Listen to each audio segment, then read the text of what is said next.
Test de MicroStation 2023, bonjour et bienvenue dans ce nouveau tutoriel. Alors aujourd'hui on va tester ensemble MicroStation 2023 juste pour voir un petit peu les possibilités du logiciel. Alors c'est parti, sans plus tarder je vous affiche mon écran.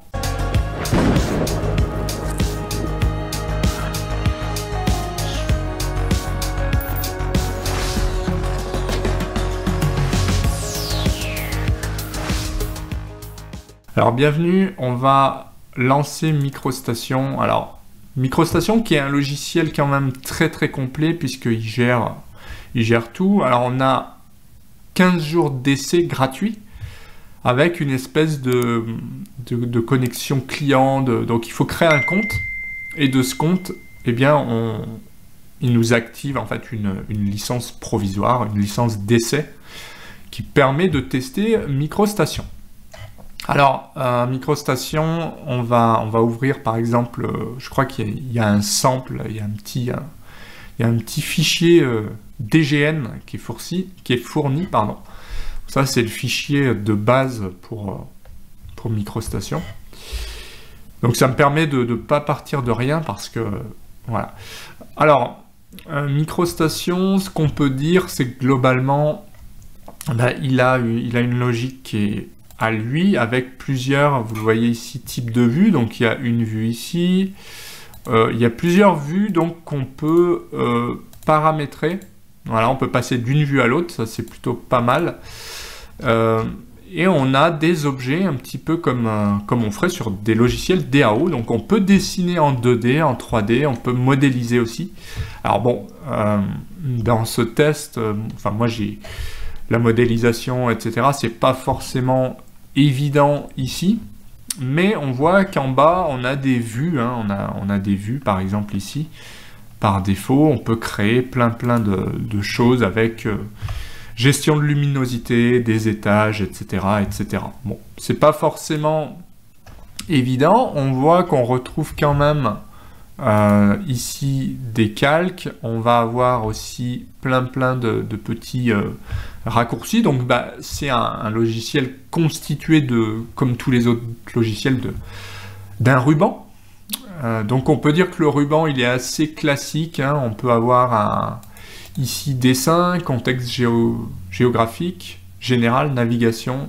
Voilà, donc en général, voilà, on peut rester dans l'accueil pour dessiner. Vous voyez, je peux placer des lignes, je peux faire des arcs, je peux faire du texte, de la cote. Donc ça, c'est plutôt pas mal. Ensuite, il y a une gestion de calques ici. Donc on va pouvoir créer des calques. C'est un petit peu le classique, on va dire, en DAO. Qu'est-ce qu'on a d'autre? Bah oui, après on a tout ce qui est modification, donc on peut supprimer des éléments, on peut faire du raccord, on peut... Ça, si vous connaissez AutoCAD, vous ne serez pas perdu entre la manipulation et la modification. Voilà, bon, on peut modifier des choses, on peut faire de la rotation, on peut faire plein de choses comme ça. Dans Vue, bah bien sûr, on peut changer un petit peu le style de vue, etc. Donc vous voyez ici j'ai des vues par défaut, je peux passer de l'une à l'autre. Alors là, je sais pas exactement, là c'est plus pour la 3D j'ai l'impression, mais bon, là étant donné que l'objet, je sais pas trop comment ça a été réalisé, mais j'imagine que là on va rester dans défaut pour rester en 2D, c'est un modèle 2D j'ai l'impression. Et voilà, en tout cas on peut passer d'une vue à l'autre. Vous voyez, si je clique sur 1, on peut activer plusieurs vues. On peut changer aussi de style de vue, hein. Celui-là, visiblement, serait une vue plutôt 3 dimensions, ou d'ailleurs, vous voyez, il y a une notion ici de 3D, où on va pouvoir dessiner directement en 3 dimensions. Donc, après, dans l'accueil, j'imagine qu'on peut très bien dessiner en 3D à ce niveau-là. Mais voilà, globalement, si on veut faire une ligne, on va rester dans l'accueil, on va placer par exemple une ligne ici, et bien voilà, on pourrait directement cliquer de là et faire, bah tiens, ça tombe bien, c'est une ligne, c'est une espèce de ligne réseau, j'ai l'impression. Bref, on va placer des lignes, un petit peu comme on le ferait habituellement. Donc clic gauche rappelle la dernière commande, clic droit, c'est toujours échappe. Hein, clic droit, ça annule Sinon, ça me permet de faire ça. Clic droit, j'annule. Mais ce qui est pas mal, c'est que clic gauche rappelle toujours la dernière ligne. Et j'ai une sorte d'accrochage aux objets. Je fais bien clic droit pour échapper à la commande. Donc c'est assez sympa à utiliser. Je peux aussi faire du texte. Donc par contre, on le voit ici, ma palette de texte, elle est un peu balèze. Donc c'est à configurer. Texte, entrée, où je le place directement en cliquant. Voilà. Donc vous voyez, je ferme ça et j'ai mes textes qui sont placés. Certes ici un petit peu petit, mais si je double-clique, voilà, je peux changer la taille du texte. Donc voilà comment ça fonctionne. On voit d'ailleurs que il y a déjà des textes ici, donc on peut aussi les récupérer. Je sélectionne, je fais Sup pour supprimer. Vous pouvez aussi, dans Accueil, cliquer sur Supprimer un objet, hein, ça marche tout à fait. Donc ouais, c'est assez intuitif quand même, le fait de pouvoir double-cliquer pour modifier des choses. Par exemple, ça, je peux le mettre en... Le B, je peux le mettre en gras comme ça. Hop, je clique à côté et mon B, il est bien gras. Donc, quand je survole, il change de couleur. Pareil pour les lignes. Donc, il y a quand même une notion assez intuitive dans le logiciel. Vous voyez, je peux supprimer. Je peux revenir en arrière ici ou avec CTRL-Z. Donc on voit qu'il y a déjà un certain nombre d'objets qui sont dessinés sur ce petit exemple avec des hachures visiblement. Donc on peut faire des hachures, on peut faire plein de choses sur MicroStation qui a l'air tout à fait complet puisque on peut voir qu'il y a une gestion ici de niveaux. Donc on peut afficher des niveaux. Bon bah ici... je sais pas, c'est plutôt là c'est plutôt des niveaux de calque, mais bon, on doit pouvoir aussi gérer des étages, etc. Des références, toutes sortes de choses. Alors bon, attention aux traductions, hein. Peut-être qu'effectivement, 8 niveaux, c'est plus les calques, etc.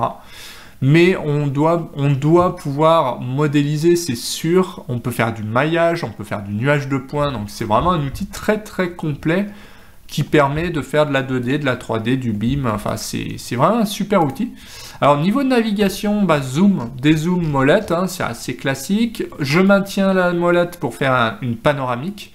Et puis, alors l'orbite, je sais pas trop, puisque là je suis en 2D.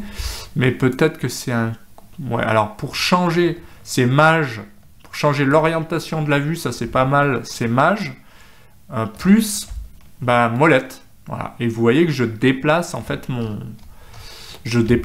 orientation de vue. Si je veux être plutôt comme ça, bah voilà, je me mets comme ça. Donc ça c'est plutôt intuitif, c'est plutôt sympa. Bah là, mon écran étant comme ça, je vais plutôt bosser comme ça, c'est tant qu'à faire, la route elle part comme ça. Voilà, avec mes petits bâtiments. Donc ça c'est plutôt sympa. Bien sûr, au niveau des vues, ben, on peut paramétrer, on peut gérer aussi ce système de vue, donc ça c'est plutôt sympa. On a plein de choses aussi dans annotation, ben, on peut faire de la cote rapide, par exemple je peux très bien coter en quelques secondes ce truc-là. Bon bah là il a un style, bien sûr, on voit pas les cotes, il a pris un calque bon, qui fonctionne pas, donc forcément ça met pas forcément tout à jour. On peut faire des légendes d'élévation. Alors là je sais pas ce qu'il m'a fait. Donc voilà, on peut faire un maximum de choses directement grâce à tout ça. Par exemple, on peut placer une annotation ici, texte, et je clique de là à là. Voilà. Et vous allez voir que j'ai un texte qui s'est placé avec normalement une flèche, donc tout dépend comment c'est paramétré. Je vais vous montrer si je fais fichier et que j'ouvre mon fichier, mon nouveau fichier en fait, bah, je peux faire la même chose, donc je peux faire placer une annotation, texte, je clique un premier point, un deuxième point, et j'ai automatiquement un texte ici, que je peux modifier en laissant appuyer. Ça c'est plutôt intuitif pour le coup. Ça me rappelle les lignes de repères multiples un petit peu. Mais on peut, voilà, on peut utiliser des poignées pour déplacer aussi. Donc ça, c'est plutôt sympa de pouvoir déplacer des textes. Et pareil pour les cotes, en fait. Je clique ici, je prends cet objet, je clique à côté et ça m'a fait une cote. Pareil, ici, je clique à côté, hop, j'ai une cote qui se fait. Et puis, je dois pouvoir aussi déplacer des éléments. Alors, je sais pas, il a dû rester sur le style de code.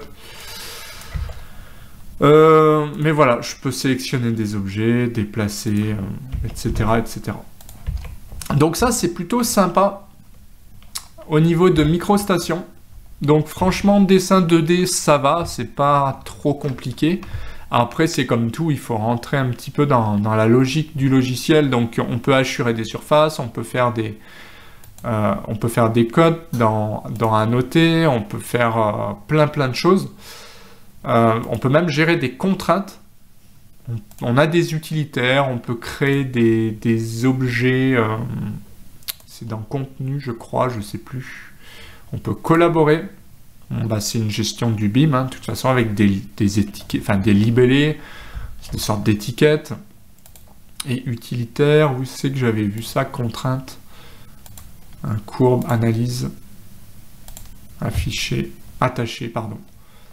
Donc voilà, attacher, par exemple, on peut réaliser des nuages de points, on peut faire des maillages aussi. Qu'est-ce qu'on peut faire d'autre? Des références, on peut prendre des fichiers de référence. Et dans accueil, on doit avoir aussi, voilà, créer une région, etc. Donc on peut créer des composants, on peut faire beaucoup de choses sur MicroStation. Évidemment, moi, c'est pas un outil que j'utilise, donc je voulais le tester. Mais voilà, donc au niveau du test, moi, dans la manipulation en elle-même, c'est pas quelque chose de trop compliqué. Vous voyez, par exemple, là, si je veux modifier d'1 mètre, là, par exemple, la position de mon arc, eh bien, je vais déplacer d'1 mètre, voilà, tout simplement. Donc, au niveau de la manipulation, de la création, par exemple, d'arcs ou de choses comme ça, c'est pas très compliqué. Après, bon, c'est comme tous les... On le voit, hein, c'est comme tous les logiciels. Il a quand même sa logique, hein, il faut maîtriser un petit peu. Et il faut s'entraîner, il faut comprendre comment ça fonctionne. Voilà. Donc, déplacer, copier, rotation. Donc, je vous conseille de rester dans Accueil. Comme ça, vous avez tout ce dont vous avez besoin. Ce que je note, c'est quand je clique, par exemple, sur... C'est quoi? Déplacer parallèlement. Il y a une petite boîte de dialogue qui apparaît et qui me permet déjà de m'y retrouver. Donc ça, c'est plutôt pas mal. Et on voit que je peux déplacer comme ça des éléments. Par exemple, d'1 mètre. Là, j'ai déplacé encore d'1 mètre. Ou je peux revenir d'1 mètre de ce côté-là. Donc on voit que ça fonctionne plutôt bien. On va tester un petit raccord comme ça. C'est quoi? Découper jusqu'à... ou raccorder peut-être. On va faire un congé de raccordement, on va tester. Rayon, on va mettre 0,5. Tronqué, aucun. Et on va essayer de cliquer, mince, cet objet et cet objet. Bon. Alors, il y a peut-être 2 objets différents, je sais pas. Bon, il y a quelque chose qui... Voilà, là, ça fonctionne. Donc, on voit que ça fonctionne. Après, bon, il y a des petites choses dues au fait que je maîtrise pas forcément le logiciel. Donc, il a sa logique, il faut utiliser les calques, il faut comprendre comment ça fonctionne, évidemment. Mais on voit qu'on s'en sort quand même. On arrive à faire un rayon de 0,5. Bon, ça n'a pas l'air déconnant. Donc, on arrive à faire des objets. C'est plutôt sympa. On peut collaborer. Voilà. Nuage de points, par exemple. Je pourrais très bien faire un nuage comme ça de points pour partager ça. Tac. Donc ça, c'est plutôt sympa. Et on voit qu'on peut régler l'angle d'arc, etc. Voilà. Donc ça, c'est plutôt cool. Pensez bien à faire clic droit pour échapper à la commande. Et puis clic gauche rappelle la dernière commande. Ça, c'est plutôt sympa. Donc voilà pour ce test. Moi, ce que j'en retiens globalement, c'est que l'installation de MicroStation, ça prend un petit peu de temps, c'est quand même lourd. Après, c'est un logiciel quand même complet de 2D, 3D, modélisation, et qui gère aussi le BIM, donc ça c'est plutôt chouette. Voilà, bon, après ça reste différent pour moi de ce que j'avais vu jusqu'à présent. Il a une logique particulière au niveau des vues, etc. Donc voilà, c'est quand même assez différent, mais c'est un outil qui a l'air assez complet. Bon, on voit qu'au niveau de la navigation, bon bah il n'y a rien de très compliqué quand même. On peut passer d'une vue d'un objet à l'autre, hein. Si je réduis ça, je dois pouvoir retrouver mon autre plan, ou alors je vais simplement l'ouvrir, hein, mon autre... voilà, le plan de tout à l'heure, je vais pouvoir l'ouvrir. Donc, c'est pas forcément compliqué en soi, mais c'est comme tout, ça demande quand même une certaine formation, et encore, c'est que de la 2D, là. Tout ce qui est conception 3D, j'ai l'impression que c'est quand même... c'est quand même complexe aussi, hein, on va pas se mentir. Mais voilà, c'est un outil très complet, visiblement on peut tout faire, donc rien à dire. Après je connais pas plus que ça au niveau des tarifs, mais voilà, je sais que j'en ai entendu parler, il y en a qui vont l'utiliser. Ce micro-station, pourquoi pas. Donc voilà pour cette vidéo, si ça vous a plu, n'hésitez pas à mettre un petit pouce bleu, n'hésitez pas aussi à vous abonner et activer la petite clochette des notifications. Allez faire un tour sur mon site, il y a des formations, des outils gratuits, donc profitez-en. Et puis je vous dis à bientôt pour d'autres vidéos. Prenez soin de vous. Ciao!